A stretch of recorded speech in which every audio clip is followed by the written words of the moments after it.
کرتا ہے، کسی بد اخلاق انسان سے دوستی نہیں کرتا ہے، بلکہ جب عام انسان بھی دوستی کرتا ہے تو اچھے لوگوں کی دوستی کرتا ہے، اچھے لوگوں سے یاری لگاتا ہے۔ تو کیا خیال ہے آپ کا کہ کائنات کے رب نے جنہیں اپنا دوست بنایا ہے، کائنات کے رب نے جنہیں اپنا ولی بنایا ہے، وہ بھارت کے سنی و جیال مسلمانوں غلام ربانی کو کیا لینے دو، ہم اور آپ جب دوستی کرتے ہیں تو کسی بد عقیدہ سے دوستی نہیں کرتے، کسی بد خصلت سے دوستی نہیں کرتے، کسی برے انسان سے دوستی نہیں کرتے، بلکہ ہم اور آپ جب دوستی کرتے ہیں تو اچھے لوگوں کی دوستی کرتے ہیں، اچھے لوگوں سے یاری لگاتے ہیں۔ تو سوچو نا ذرا کہ کائنات کے رب نے جنہیں اپنا دوست بنایا ہے ان کے تقوی کا عالم کیا ہوگا، ان کے عقیدے کی پختگی کا عالم کیا ہوگا، ان کی شان کتنی عرفہ اعلیٰ ہوگی۔ نعرے تکبیر،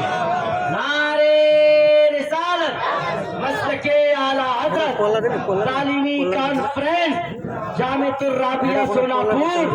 علماء اہل سنت علامہ غلام ربانی اشہر بریلوی شریف، جنہیں رب نے دوست بنایا ہے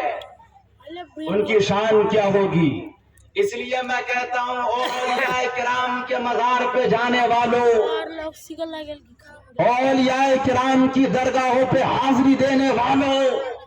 اب سر جھکا کے نہیں سر اٹھا کے چلا کرو، اب سینہ تان کے چلا کرو، اب فخر سے چلا کرو، اس لیے کہ ہمارے اعمال برے ہو سکتے ہیں، ہماری داڑھی چھوٹی ہو سکتی ہے، ہماری داڑھی کا سائز چھوٹا ہو سکتا ہے، مگر ہمارا عقیدہ کمزور نہیں ہو سکتا، ہمارا مسلک کمزور نہیں ہو سکتا۔ اس لیے کہ اگر ہمارا مسلک کمزور ہوتا تو ہمارے مسلک میں حافظ ملت نہ ہوتے، ملک العلماء ظفر الدین بہاری نہ ہوتے، ہمارے مسلک میں اگر ہمارا مسلک کمزور ہوتا تو صدر الشریعہ نہ ہوتے، نعیم الدین مراد آبادی نہ ہوتے، حضرت محدث ہند نہ ہوتے، محدث اعظم ہند نہ ہوتے۔ اگر ہمارا مسلک کمزور ہوتا تو ہمارے مسلک میں سرکار مفتی اعظم ہند نہ ہوتے، سرکار حجت الاسلام نہ ہوتے، سرکار تاج الشریعہ نہ ہوتے، امام احمد رضا خان فاضل بریلوی نہ ہوتے۔ اگر ہمارا مسلک کمزور ہوتا تو ہمارے مسلک میں مخدوم سنہ نہ ہوتے، اخی سراج الدین نہ ہوتے، حضرت علاء الحق بندگی نہ ہوتے۔ اگر ہمارا مسلک کمزور ہوتا تو ہمارے مسلک میں حضرت علامہ فضل حق خیر آبادی نہ ہوتے، حضرت عبدالحق محدث بریلوی نہ ہوتے، حضرت چراغ بریلوی نہ ہوتے، نظام الدین اولیاء نہ ہوتے، صابر کلیری نہ ہوتے، حضرت بابا فرید نہ ہوتے۔ اگر ہمارا مسلک کمزور ہوتا تو ہمارے مسلک میں مجدد الفسانی نہ ہوتے، حضرت خواجہ غریب نواز نہ ہوتے۔ اگر ہمارا مسلک کمزور ہوتا تو ہمارے مسلک میں زکریا باؤدین ملتانی نہ ہوتے، حضرت شاہ نقشبند علیہ الرحمہ نہ ہوتے۔ اگر ہمارا مسلک کمزور ہوتا تو ہمارے مسلک میں آل رسول نہ ہوتے، نوری میاں نہ ہوتے۔ مجھے کیا لینے دو، اگر ہمارا مسلک کمزور ہوتا تو ہمارے مسلک میں پیرے پیرا، میرے میرا، قندیل نورانی، شہباز نامکانی، شہباز نامکانی، قطب ربانی، سیدنا شیخ عبد القادر جیلانی، سرکار غوث اعظم پورا مجمع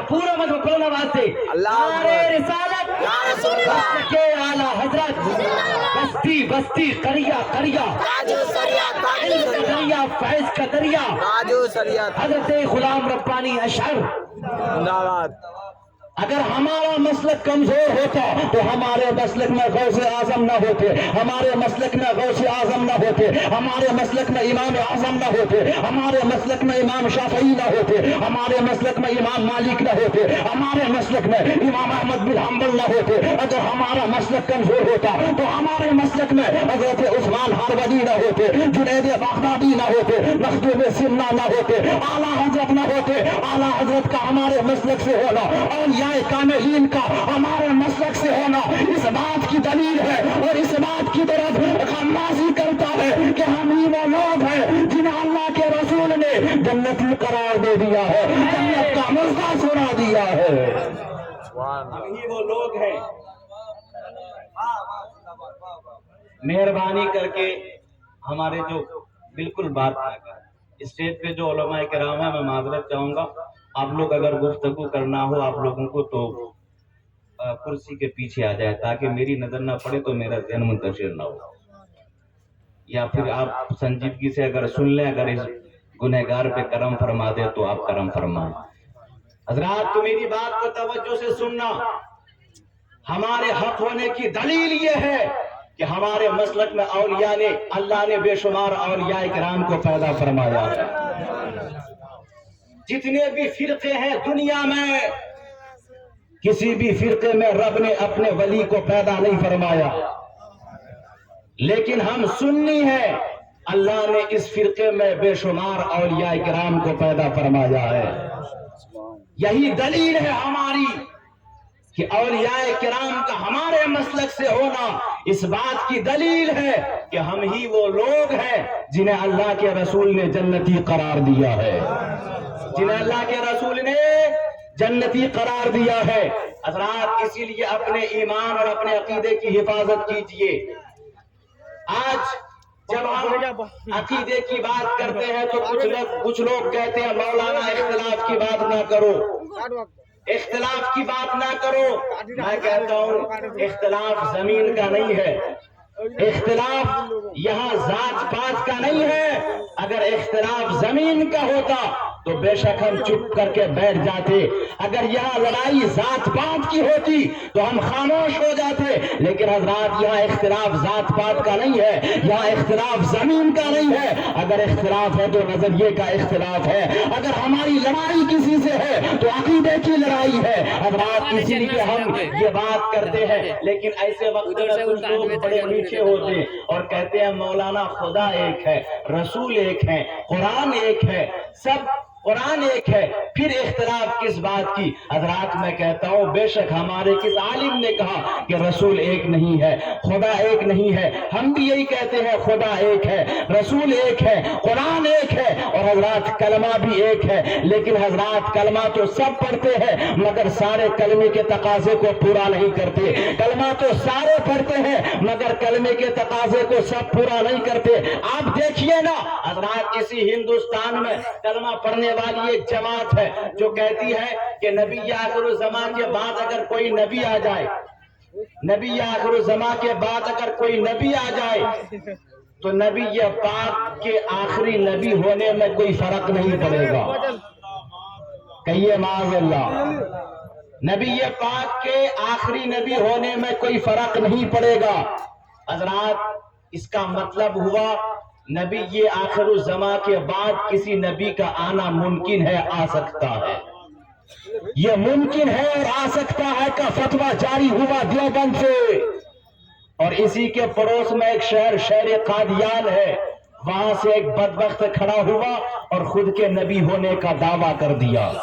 یعنی اس نے کہا نبی آ سکتا ہے، اس نے کہا لو میں نبی بن کے آ گیا۔ اور حضرات اس کا نام کیا ہے؟ اس کا نام غلام احمد مرزا قادیانی ہے۔ حضرات میں نے بریلی شریف میں عرس بشری کے موقع پہ تقریر کے دوران کہا تھا کہ جس آدمی کے نام کے شروع میں ہی غلام لکھا ہو، جس آدمی کے نام کے شروع میں ہی غلام ہو، حضرات وہ آدمی کبھی نبی نہیں ہو سکتا ہے، اس لیے کہ نبوت انسانیت کی معراج کا نام ہے، نبی انسانیت کی معراج کو کہتے ہیں، اور غلام انسانیت میں سب سے گھٹیا درجہ کو کہا جاتا ہے۔ اس لیے جس آدمی کے نام کے شروع میں ہی غلام لکھا ہو وہ آدمی کبھی نبی نہیں ہو سکتا ہے۔ حضرات اس کے کارنامے دیکھیں گے تو آپ حیران رہ جائیں گے، وہ اپنی بیوی کو لے کے قادیان جنکشن تک اور قادیان جنکشن سے اپنے گھر تک اپنی بیوی کو لے کے ٹہلتا تھا، کھلے بال کے ساتھ ٹہلتا تھا، ننگے سر کے ساتھ ٹہلتا تھا۔ آج اس کے ماننے والے اسی جگہ جا کے طواف کرتے ہیں،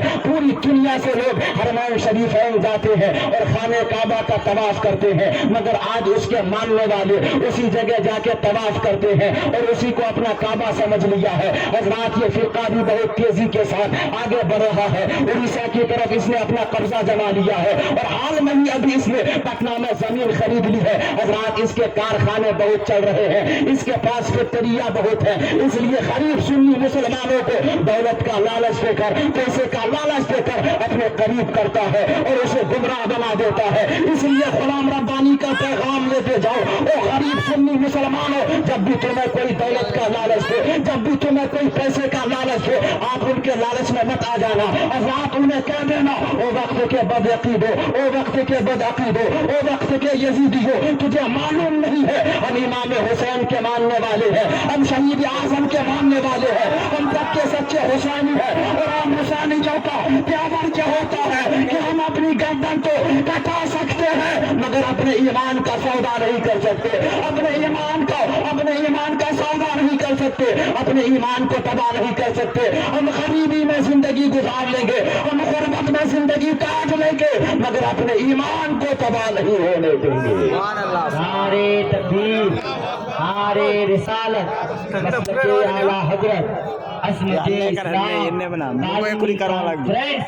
علماء اہل سنت. حضرات اپنے ایمان کو تباہ نہیں ہونے دیں گے. اور یاد رکھنا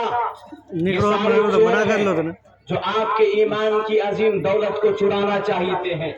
یہ سارے ڈاکو ہیں جو آپ کے ایمان کی عظیم دولت پر ڈاکہ ڈالنا چاہتے ہیں. لیکن یاد رکھنا یہ چور کی صورت میں نہیں آتے ہیں, یہ ڈاکو کی صورت میں نہیں آتے ہیں. حضرات کوئی ٹوپی پہن کے آتا ہے, کوئی جبہ پہن کے آتا ہے, کوئی دستار باندھ کے آتا ہے, کوئی ہاتھ میں تسبیح لے کے آتا ہے, کوئی لوٹا لے کے آتا ہے, کوئی بغل میں مسلح دبا کے آتا ہے. حضرات یہ کسی بھی صورت میں آ جائے یہ ہمیں دھوکہ نہیں دے سکتے ہیں, یہ کسی بھی بھیس میں آ جائے یہ ہمیں دھوکہ نہیں دے سکتے, اس لیے کہ ہمارے امام نے ہمیں پہلے ہی آگاہ فرما دیا ہے, ہمیں پہلے ہی متنبہ فرما دیا ہے. میرا امام فرماتا ہے سونا چندر رات اندھیری, چائی بدلی کالی ہے, سونے والے جاگتے رہیو چوروں کی رکھوالی ہے, سونے والے جاگتے رہیو چوروں کی رکھوالی ہے. اور یہ جو دولت کا لالچ دیتے ہیں ان کے لیے میرے امام نے فرمایا شہد دکھائے زہر پلائے قاتل ڈائن شوہر کش, شہد دکھائے زہر پلائے قاتل ڈائن شوہر کش. اس مردار پہ کیا للچانا یہ دنیا دیکھی بھالی ہے, اس مردار پہ کیا للچانا یہ دنیا دیکھی بھالی ہے. حضرات اسی لیے کبھی بھی ان کے فندے میں مت آ جانا. اور حضرات سنیے یہ سارے کلمہ پڑھتے ہیں حضرات, اور آپ دیکھتے چلیں اسی ہندوستان میں کلمہ پڑھنے والی ایک جماعت ہے حضرات جو صحابہ کو برا بھلا کہتی ہے, جو حضرت صدیق اکبر پر تبرہ بازی کرتی ہے, حضرت امیر معاویہ کو جہنمی بتاتی ہے, جبکہ رب کا قرآن اعلان کرتا ہے وَقُلُّ وَعْدَ اللَّهُ الْحُسْنَى, اللہ نے سارے صحابہ کے ساتھ جنت کا وعدہ فرما دیا ہے, چاہے فتح مکہ کے پہلے کے صحابہ ہو یا فتح مکہ کے بعد کے صحابہ ہو, جتنے بھی صحابہ ہیں سارے صحابہ کے ساتھ رب نے جنت کا وعدہ فرما لیا ہے. مگر یہ جماعت ہے جو صحابہ کو برا بھلا کہتی ہے, اسی ہندوستان میں کلمہ پڑھنے والی ایک جماعت ہے جو اہل بیت کو برا بھلا کہتی ہے, جبکہ میرے نبی نے فرمایا کہ میری اہل بیت حضرت نوح علیہ السلام کی کشتی کی طرح ہے,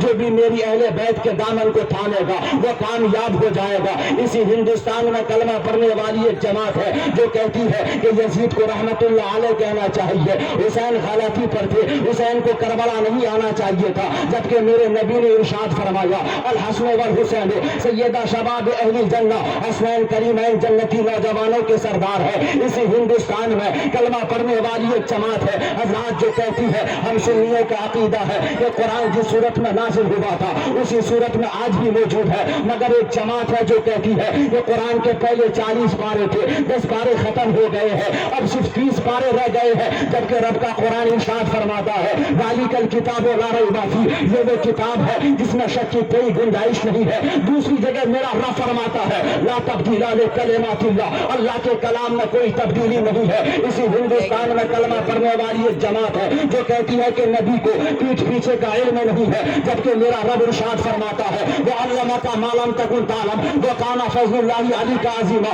اے حبیب جو آپ نہیں جانتے تھے وہ سب کچھ ہم نے آپ کو سکھا دیا ہے. دوسری جگہ میرا رب فرماتا ہے الرحمن علم القرآن, رحمان نے آپ کو قرآن سکھایا ہے اور قرآن میں ہر چیز کا بیان ہے, گویا ہر چیز کا علم مصطفیٰ کے اندر ہے. اسی ہندوستان میں کلمہ پڑھنے والی ایک جماعت ہے جو کہتی ہے کہ نبی مر کر مٹی میں مل گئے, جبکہ میرے نبی کی حدیث ہے, میرے نبی فرماتے ہیں ان اللہ حرم علی الارض ان تاکل اجساد الانبیاء, پروردگار عالم نے انبیاء کرام کے جسموں کو کھانا زمین پر حرام فرما دیا ہے. اسی ہندوستان میں کلمہ پڑھنے والی ایک جماعت ہے جو کہتی ہے کہ خدا خدا جھوٹ بول سکتا ہے؟ حضرات ہم سنیوں کا عقیدہ ہے کہ خدا عیب سے پاک ہے، جھوٹ بولنا عیب ہے، زنا کرنا عیب ہے۔ حضرات ہم سنیوں کا عقیدہ ہے خدا ہر عیب سے پاک ہے، اللہ ایسا عالم ہے جو واجب الوجود ہے اور تمام صفات کمالیہ کا جامع ہے۔ حضرات میرا رب ارشاد فرماتا ہے ومن اصدق من اللہ قیلا، اللہ سے زیادہ سچی بات کرنے والا کوئی بھی نہیں ہے، مگر یہ جماعت کہتی ہے کہ خدا جھوٹ بول سکتا ہے۔